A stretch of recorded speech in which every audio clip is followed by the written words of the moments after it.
အားလုံးတက်ကြွနေတဲ့အချိန်မပြောတဲ့သူတယောက်တော့ရှိပါတယ်အဲ့ဒါဘယ်သူဖြစ်မလဲတကယ်တော့ဒီနေ့ကလစာထုံးမဲ့နေပါဝန်ထမ်းတွေအားလုံးပြောနေကြပါတယ်ဒါပေမဲ့ဒီနေ့မှာတော့ရွှေစင်တယောက်ကမပြောနိုင်မင်းဖြစ်နေပါတယ်သူဘာလို့မပြောနေတာလဲဆိုတော့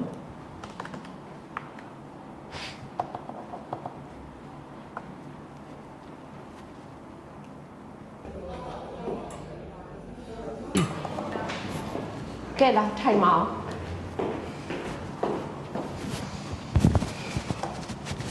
ကဲပြောပါအောင်ဒီလလုံး leave တွေအများများရဲ့နော်တစ်လလုံးမှာရုံတက်ရက်ကလည်း8ရက်ပဲရှိရအဲ့8ရက်မှာနိုင်ဝက်ကနောက်ကျနေသေးတယ်အမကျွန်တော်ရုံပြတ်တာမဟုတ်ဘူးအမရုံကဖင်းကမြန်ပြက်နေတာဟမ်အဲ့ဒါဆိုလို့ရှိရင် HR ကိုလာပြောလေဘာလို့လာမပြောရလဲတခြားသူတွေလည်းဒီမှာနှိမ့်နေကြတာပဲရနေအောင်အမကျွန်တော်လက်ကဒီမှာစောင်းနှင်းဆိုရင်ရေကုန်းကကွာတော့အမရုံကဖင်းကမြန်စင်တာမမိရောဘူးအမပြီးကျွန်တော်အမကိုလည်းစာပို့ထားတာပဲအမစာလီရောနည်းနည်းပါဝင်ကြည့်လေဗျာကျွန်တော်ကိုယ့်အလုံးလေးကိုနည်းနည်းပါရှုပ်နေရောအမကိုလည်းအမအခန်းထဲကြီးလာပြီးတကူးတကလာပြောဖို့ကြတော့ကျွန်တော်လည်းအဆင်မပြေဘူးအမစာလီရောဝင်ဖက်လေဗျာ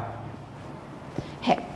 နေငါ့ကိုဒီမှာအမလို့တခွန်းမဲ့ခေါ်ထားတဲ့ဥစ္စာကိုတခြားသူတွေလည်းငါစာရေးပို့နေကြတာပဲနောက်ပြီးပြောစရာရှိလို့ရှိရင်လည်းနည်းနည်းပါဆက်ပြောထားလေအမလေကျွန်တော်ကအမတို့ပို့ထားတဲ့စာကိုတော့အမဆင်းနေမပြောင်းဘူးဒီ brother မပြောင်းဘူးအဲ့တော့ကျွန်တော်ဘာဆက်ပြောရတော့မှာတော့အမရဲ့ကဲထားလိုက်တော့သွားတော့ရပြီ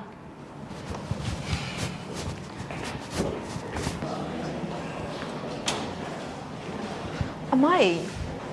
ညီမရဲ့လာဆောင်မှားနေလို့2ရက်စာဖြတ်ထားအဲ့2ရက်စာကလေ leave request form တင်ထားတယ်မှာ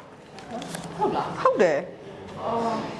leave တင်ထားတယ် leave တင်ထားတဲ့သားနဲ့ကို2ရက်စာကိုဖြတ်ထားတာโอเคပြန်စစ်ပေးမယ်နော်ခဏလေးဟုတ်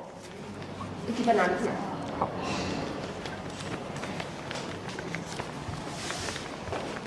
အမဟိုကလေခွင့်မယူဘူးပေါ့နော်ပြည့်ရမရှိပဲနဲ့လာဆောင်မှားနေလို့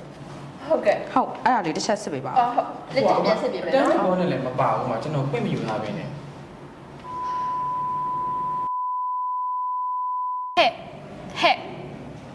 မဖြစ်နေရလဲဩဘာမှဖြစ်ပါဘူးဟာလာစာထိုးရဲဆိုလာစာတွဲရတဲ့ကိစ္စလေးနည်းနည်းရှုပ်နေလို့လာစာတွေ့ရတာအဆင်မပြေလို့လားအေးအဲ့လိုမျိုးပေါ့ငါအခုဒီမှာ manual run နေအောင်ဆိုတော့ဟာအရင်တော့ကတော့လူနေတော့အဆင်ပြေတယ်ဒါပေမဲ့အခုတို့များလာတော့နည်းနည်းအဲ့လိုမျိုးအမားတွေလည်းများလာတယ်ဟာအဲ့ဒါလေးဖြစ်နေ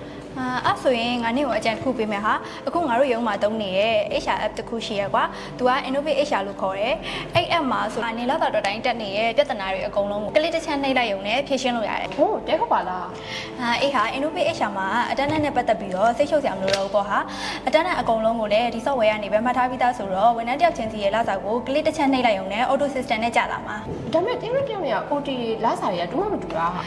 Innovate HR မှာကနင်တို့ရုံးရဲ့ HR policy အတိုင်း app ကိုသတ်မှတ်ထားလို့ရတယ်။ဝန်ထမ်းတစ်ယောက်ချင်းစီရဲ့ test တွေလစာတွေကိုလည်းကိုလိုသလိုထားလို့ရတယ်။တန်းတန်းမှတ်တာကလည်းဒီလက်အမျိုးမျိုးနဲ့ရှိရကွာ။ကိုရုံးသားရောက်ပြီးတော့မှပဲကိုဖုန်းကိုထုတ်ပြီးတော့ချက်ရင်ဝင်လို့ရတာမျိုးလည်းရှိရ။ဒါမှမဟုတ်ရုံးကိုရောက်တဲ့အချိန်မှာ QR scan ဖတ်ပြီးတော့ချက်ရင်ဝင်လို့ရတာမျိုးလည်းရှိရ။ပြီးရင်အိမ်မှတ်ထားတဲ့အတန်းနဲ့ပဲဝန်ထမ်းတစ်ယောက်ချင်းစီရဲ့လစာကို auto တွက်လိုက်ရုံပဲ။ဒါဆိုကောင်းတာပေါ့။ဒါပေမဲ့ငါအဲ့ app လိုမျိုးတွေမှမသုံးဘူးလား။အဆင်ပြေပါမလား။အဲ့တော့စိတ်မပူပါနဲ့ Innovate HR မှာ app နဲ့ပတ်သက်ပြီးတော့ consulting လုပ်ပေးရတဲ့လူတွေရှိရ။သူတို့ consulting လုပ်ပေးလိမ့်မယ်။အဲ့နဲ့ပတ်သက်ပြီးတော့ training ပေးတာနောက်ပြီးတော့လိုအပ်တာတွေကိုရှင်းပြပေးတာတွေသူတို့လုပ်ပေးလိမ့်မယ်အသုံးပြုပြီးရနောက်မှာလည်း after sales support ဆိုပြီးတော့အငြင်းတန်း support တင်နေလည်းရှိရဲဟိုးဒါဆိုအဆင်ပြေတာပေါ့ငါဆန်းသုံးကြည့်လိုက်အောင်မယ်